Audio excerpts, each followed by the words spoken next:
এক জঙ্গলে এক সিংহ বাস করত। সিংহটি একদিন শিকার শেষে ফিরে এসে বিশ্রাম করছিল।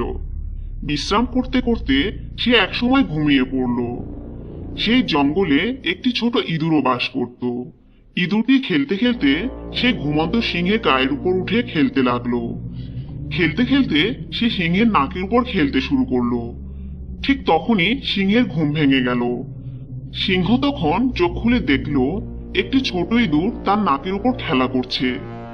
এই দেখে সিংহ ভীষণ রেগে গেল এবং খপ করে ইঁদুরটিকে ধরে ফেললো এবং সিংহটি ইঁদুরটিকে বলল, এই ছোট নেংটি ইঁদুর, তোর এত বড় সাহস, তুই আমার ঘুম ভেঙে দিলি।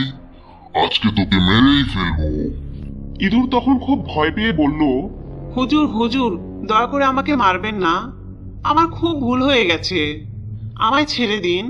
কোনো একদিন আমি ঠিকই আপনার দয়ার প্রতিদান দেব। হা হা হা, আমি হলাম বনের রাজা, আর তুই কিনা আমার প্রতিদান দিবি?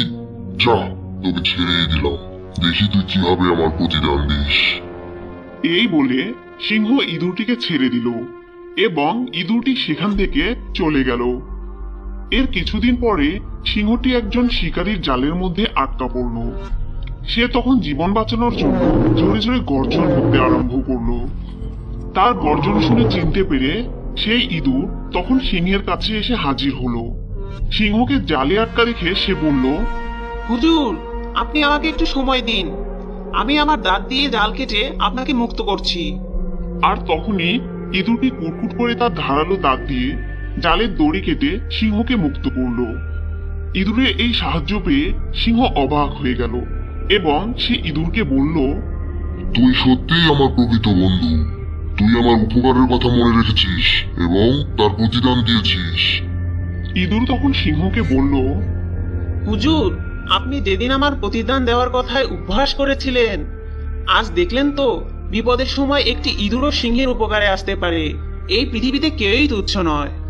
এই গল্প থেকে আমরা এই শিক্ষা পাই যে ছোট বলে কাউকে অবহেলা করা উচিত নয়। প্রয়োজনের সময় সেই ছোট জিনিসটি সবার উপকারে আসতে পারে।